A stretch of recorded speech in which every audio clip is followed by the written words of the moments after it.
the Raven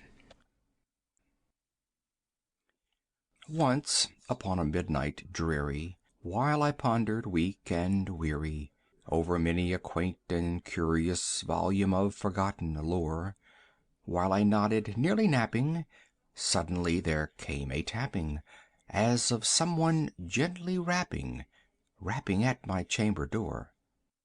"'Tis some visitor," I muttered, "tapping at my chamber door. Only this, and nothing more." Ah, distinctly I remember it was in the bleak December, and each separate dying ember wrought its ghost upon the floor.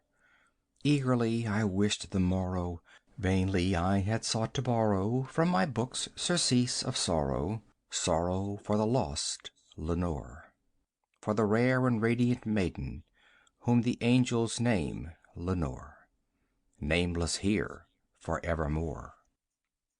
And the silken, sad, uncertain rustling of each purple curtain thrilled me, filled me with fantastic terrors never felt before, so that now, to still the beating of my heart, I stood repeating, "'Tis some visitor entreating entrance at my chamber door, some late visitor entreating entrance at my chamber door.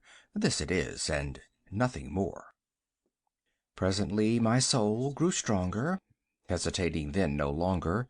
"Sir," said I, "or madam, truly your forgiveness I implore, but the fact is I was napping, and so gently you came rapping, and so faintly you came tapping at my chamber door, that I scarce was sure I heard you.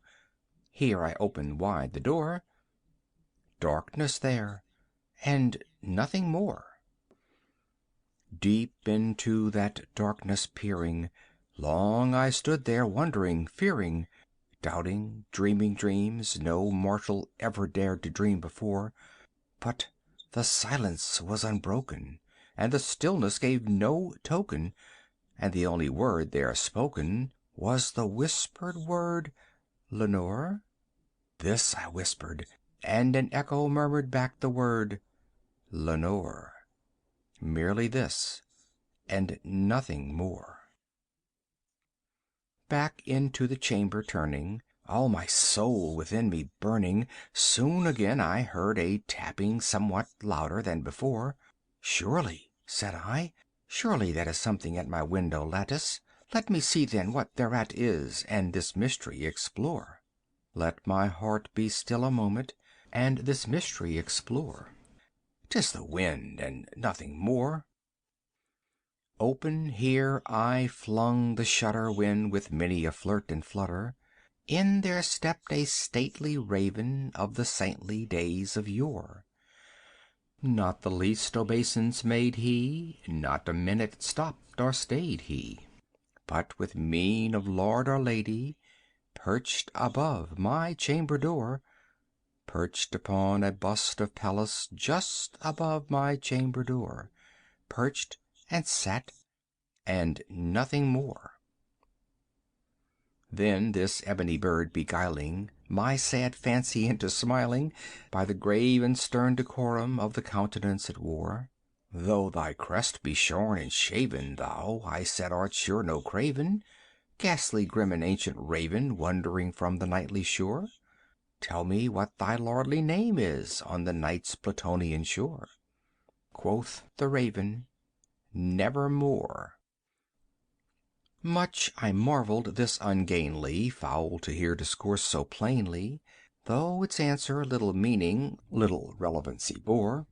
For we cannot help agreeing that no living human being ever yet was blessed with seeing bird above his chamber door, bird or beast upon the sculptured bust above his chamber door, with such name as Nevermore. But the raven, sitting lonely on the placid bust, spoke only that one word, as if his soul in that one word he did outpour.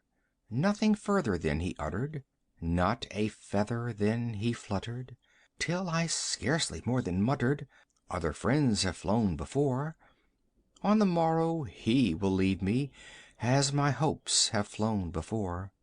Then the bird said, "Nevermore." startled at the stillness broken by reply so aptly spoken.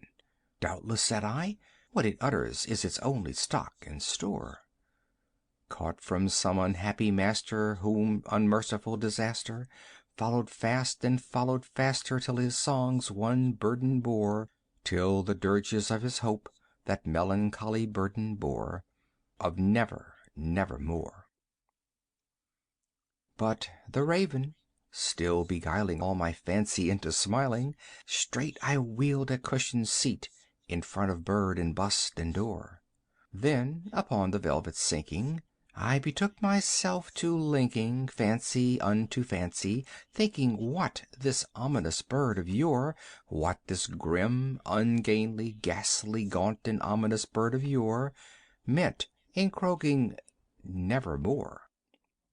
This I sat engaged in guessing, but no syllable expressing, to the fowl whose fiery eyes now burned into my bosom's core. This and more I sat divining, with my head at ease reclining on the cushion's velvet lining that the lamplight gloated o'er, but whose velvet violet lining with the lamplight gloating o'er she shall press, ah, nevermore. Then methought the air grew denser, perfumed from an unseen censer, swung by seraphim whose footfalls tinkled on the tufted floor. "Wretch," I cried, "thy God has lent thee, by these angels he has sent thee, respite, respite and nepenthe from thy memories of Lenore. Quaff, oh quaff this kind nepenthe, and forget this lost Lenore." Quoth the Raven, "Nevermore."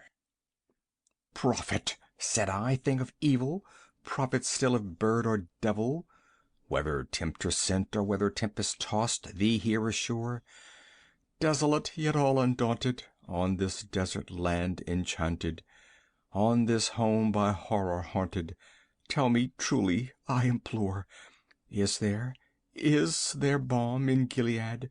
Tell me, I implore." Quoth the Raven, "Nevermore."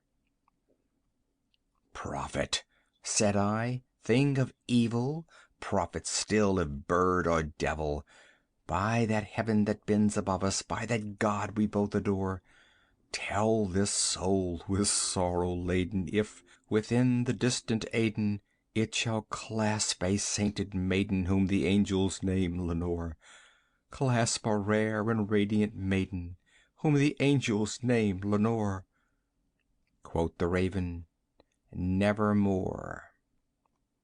"Be that word our sign of parting, bird or fiend!" I shrieked, upstarting. "Get thee back into the tempest and the night's Plutonian shore. Leave no black plume as a token of that lie thy soul hath spoken. Leave my loneliness unbroken. Quit the bust above my door. Take thy beak from out my heart, and take thy form from off my door." Quoth the Raven, "Nevermore." And the Raven, never flitting, still is sitting, still is sitting on the pallid bust of Pallas just above my chamber door. And his eyes have all the seeming of a demon's that is dreaming, and the lamplight o'er him streaming throws his shadow on the floor, and my soul from out that shadow that lies floating on the floor shall be lifted nevermore. End of The Raven,